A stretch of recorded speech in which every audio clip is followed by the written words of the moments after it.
श्री शिवाय नमस्तुभ्यम। आज मार्गशीर्ष मास के शुक्ल पक्ष का शुक्र प्रदोष व्रत है। प्रदोष व्रत में भगवान शिव की पूजा प्रदोष काल में करने से समस्त मनोकामनाएं पूर्ण हो जाती हैं। प्रदोष काल में भगवान शिव की कथा सुनने का विधान है। आज आप सुनेंगे शुक्र प्रदोष व्रत की कथा। और प्रदोष व्रत के दिन जो भी भक्त सभी नवग्रहों का आशीर्वाद प्राप्त करना चाहते हो, उन्हें नवग्रहों की कथा भी अवश्य सुननी चाहिए। और आज की इस वीडियो में आप सुनेंगे शुक्र प्रदोष व्रत कथा और नवग्रहों की कथा। कुंडली में यदि कोई ग्रह दोष हो, ग्रह बाधा हो, किसी भी ग्रह से कोई पीड़ा हो रही हो, तो प्रदोष व्रत रखने के साथ साथ हर प्रदोष व्रत में आपको नवग्रहों की पूजा करके नवग्रह मंत्र का जाप करने के अलावा कथा का भी श्रवण करना चाहिए। उससे पहले जानिए आज के प्रदोष काल के समय के बारे में। इस बार प्रदोष व्रत 13 दिसंबर शुक्रवार के दिन रहेगा और प्रदोष काल का समय शाम 4:53 से 6:23 तक होगा। अब सुनिए शुक्र प्रदोष व्रत कथा। कथा के अनुसार प्राचीन समय में एक नगर में 3 मित्र रहा करते थे। तीनों ही आपस में घनिष्ठ मित्र थे। इन तीनों में एक राजा का बेटा था, दूसरा ब्राह्मण पुत्र और तीसरा एक सेठ का पुत्र था। राजकुमार और ब्राह्मण के पुत्र का तो विवाह हो चुका था, लेकिन सेठ के पुत्र के विवाह के बाद गौना नहीं हुआ था। एक दिन तीनों मित्र आपस में नारियों पर चर्चा कर रहे थे। ब्राह्मण पुत्र ने नारियों की प्रशंसा करते हुए कहा कि नारी के बिना घर भूतों का डेरा होता है। ये वचन सुनकर सेठ के पुत्र ने अपनी पत्नी को घर लाने का तुरंत निश्चय किया। अब सेठ का पुत्र अपने घर गया और अपने माता पिता को इस बारे में बताया। तब उसके माता पिता ने अपने बेटे से कहा कि बेटा, अभी शुक्र देवता डूबे हुए हैं। इन दिनों में बहु बेटियों को उनके घर से विदा कराकर लाना शुभ नहीं होता है, इसलिए शुक्रोदय के बाद ही तुम अपनी पत्नी को विदा कराकर लाना। सेठ का पुत्र अपनी जिद पर अड़ा रहा और पत्नी को लेने ससुराल जा पहुंचा। सास ससुर ने भी उसको समझाने की बहुत कोशिश की, किंतु वह नहीं माना। अंत में विवश होकर उन्हें अपनी कन्या को विदा करना पड़ा।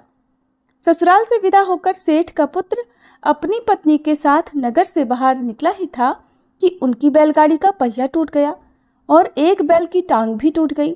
पत्नी को भी बहुत चोट आई। सेठ के पुत्र ने आगे चलने का प्रयास जारी रखा। कुछ दूर आगे बढ़े थे कि तभी कुछ डाकुओं ने उन्हें घेर लिया और वे उनका सारा धन लूटकर ले गए। अब किसी तरह सेठ पुत्र अपनी पत्नी के साथ जैसे तैसे रोता हुआ घर पहुंचा। तभी सांप ने उसे काट लिया। उसके पिता ने वैद्यों को बुलाया। तब उन्होंने कहा कि आपका पुत्र 3 दिन में प्राण त्याग देगा। उसी समय इस घटना का पता ब्राह्मण पुत्र को भी लगा। तब उसने सेठ के घर आकर कहा कि आप अपनी बहू को अपने पुत्र सहित उसके मायके भेज दो।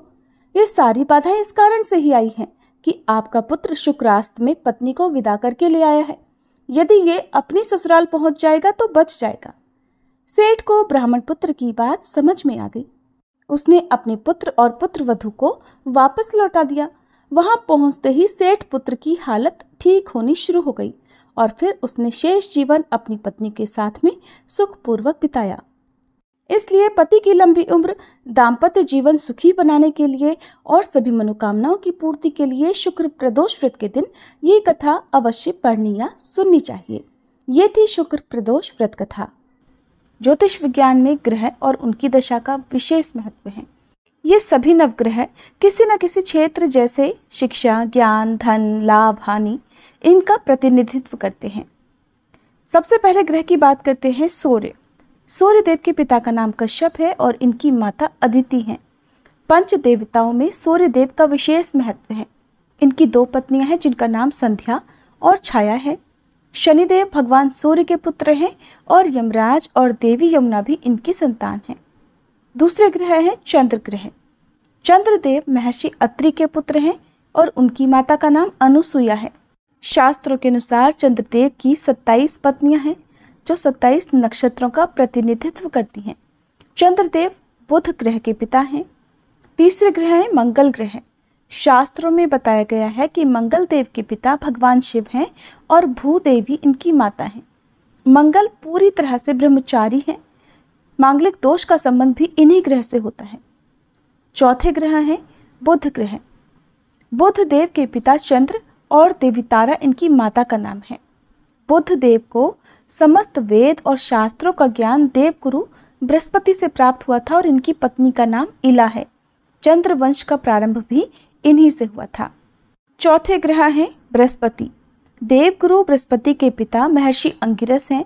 सुरूपा इनकी माता का नाम है और इनकी पत्नी का नाम तारा है। महाभारत काल में मुख्य भूमिका निभाने वाले गुरु द्रोणाचार्य इनके पौत्र माने जाते हैं। शास्त्रों में इन्हें देवताओं का गुरु भी बताया गया है। पांचवें ग्रह हैं शुक्र ग्रह। शुक्र देव के पिता भृगु ऋषि हैं और काव्य माता इनकी माता का नाम है। इन्हें कठिन तप के कारण भगवान शिव से मृत संजीवनी विद्या प्राप्त हुई थी। इनकी पत्नी का नाम जयंती है, जिन्हें देवराज इंद्र की पुत्री के रूप में जाना जाता है। छठे ग्रह है शनि ग्रह। शनिदेव भगवान सूर्य के पुत्र हैं और इनकी माता का नाम छाया है। लेकिन शनि का स्वभाव अपने पिता के गुणों से बिल्कुल विपरीत है। शनिदेव कर्मों के अनुसार फल प्रदान करते हैं और इनकी पत्नी का नाम धामिनी है। सातवें आठवें ग्रह के रूप में राहु और केतु को जाना जाता है, जो कि समुद्र मंथन के समय तक अमृत पान करने से पहले तक स्वरभानु था, जिसके पिता का नाम विप्रचित्त है और माता का नाम सिंहिका है। राहु की दो पत्नियां हैं, जिनका नाम नागवल्ली और नागकणी है। इनका वाहन काले अश्वों वाला रथ है। वहीं स्वरभानु दैत्य के धड़ से केतु उत्पन्न हुए थे, जिनका वाहन चील है। ये तो था सभी नवग्रहों का परिचय। अब सुनिए नवग्रहों की कहानी। एक बार की बात है, किसी गांव में एक भाई बहन रहते थे। बहन का विवाह हो चुका था, तो एक दिन भाई अपनी बहन से मिलने के लिए उसकी ससुराल जा रहा था। रास्ते में भाई को एक सांप मिला और कहने लगा, मैं तुझे डसूंगा। भाई बोला, हे नाग देवता, मैंने ऐसा कौन सा अपराध किया है जो आप मुझे डसोगे? मैं तो अपने माँ बाप का एक ही पुत्र हूँ, बहन का एक ही भाई हूँ। मेरी पत्नी और मेरे बच्चे घर पर मेरा इंतजार कर रहे हैं। आप मुझे क्यों डसना चाहते हो? तब वह सांप बोला, तुम्हारे 9 ग्रहों की दशा लगी है, इसलिए मैं तुम्हें डस लूँगा। जब सांप किसी भी तरह राजी नहीं हुआ तो वह बोला कि ठीक है, मैं अपनी बहन के घर उससे मिलने जा रहा हूँ। जब मैं वापस आऊँगा तब तुम मुझे डस लेना। सांप बोला, क्या पता तुम वापस आते समय इस रास्ते से आओ या ना आओ, मैं तो तुम्हें अभी डसूंगा। तब वह लड़का बोला कि ठीक है, तुम ऐसा करो, मेरे इस थैले में बैठ जाओ। जब मैं अपनी बहन से मिलकर वापस आऊँगा तब तुम मुझे डस लेना। सांप ने उसकी बात मान ली और थैले में बैठ गया। लड़के ने ऊपर से बेलपत्र ढक दिए ताकि वह किसी को दिखाई ना दे और फिर अपनी बहन के घर पहुंच गया। बहन उस समय 9 ग्रहों की कहानी कह रही थी। उसने भाई को आया हुआ देखकर भाई से कहा कि भाई तुम बैठो, मैं पहले 9 ग्रहों की कहानी कह लूँ। तुम बैठो और मेरी कहानी भी सुनो। बहन ने कहानी कही, भाई ने कहानी सुनी। जीवों की, जानवर की, हाथी की, घोड़े की, कुत्ते की, बिल्ली की, भाई की, बहन की, घर के धनी की, बेटी जवाई की, देवरानी जिठानी की, सास ससुर की, संग की, सहेली की, सबके ग्रह शांत हो जाएं। घर चले 8 पग, आदमी चले 4 पग, सांप बिच्छू भंवरे सब आग में जले। ऐसे भाई को कहानी सुनाकर बहन खड़ी हो गई और भाई के पास रखे थैले को देखकर भाई से बोली, भाई थैले में क्या लाए हो? इससे पहले कि भाई कुछ कहता, उसने वह थैला उठाया और घर के अंदर ले गई। थैला खोलकर देखा तो बेलपत्र, केले और संतरे बन गए और सांप एक चमचमाता हुआ हार बन गया। जब हार पहनकर वह बहन बाहर आई तो बहन के गले में चमचमाता हार देखकर भाई बोला, बहन इतना कीमती हार तुम कहाँ से लाई हो? बहन बोली, भाई तुम ही तो लाए हो मेरे लिए। थैले में केले और संतरे के साथ हार भी तो था। भाई ने सुना तो हैरान रह गया और बोला, बहन उसमें हार नहीं बल्कि मेरी मृत्यु का सामान था। ऐसा कहकर उसने सारी बात अपनी बहन को बताई और फिर कहने लगा कि बहन ये तेरे ही 9 ग्रहों की कहानी का प्रभाव है, जो वह सांप हार बन गया। अब ये हार तू ही रख ले। कुछ दिनों के बाद बहन के घर रहने के बाद जब भाई वापस चलने लगा तो बहन बोली, भाई तुम्हारे 9 ग्रहों की दशा लगी है, तुम घर जाकर भाभी से कहना कि वो 9 ग्रहों की कहानी कहे। ऐसा कहकर उसने अपने भाई को विदा किया। भाई जब अपने घर पहुंचा और जाकर अपनी पत्नी से बोला कि सुनो, हमारे 9 ग्रहों की दशा लगी है, हम नवग्रह की कहानी रोज कहा करेंगे। मैं कहूँगा और तुम सुनना, तुम कहोगी तो मैं सुनूंगा। फिर बोला, जाओ 1 लोटा जल का भरकर लाओ, साथ में चावल और चीनी के दाने भी लेकर आओ। उसकी पत्नी सारी सामग्री ले आई। कहानी कही, जीव की, जानवर की, हाथी की, घोड़े की, कुत्ते की, बिल्ली की, देवरानी जिठानी की, सास ससुर की, घर के धनी की, बेटी जवाई की, भाई बहन की, सबके नौग्रह शांत हो जाइयो। घर चले 8 पग, आदमी चले 4 पग, सांप बिच्छू भंवरे सब आग में जल जाइयो। सभी नवग्रहों को नमस्कार है।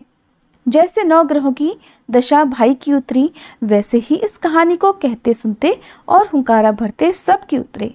सब पर नवग्रहों की कृपा बनी रहे। ये थी आज की वीडियो। उम्मीद है आपको पसंद आई होगी।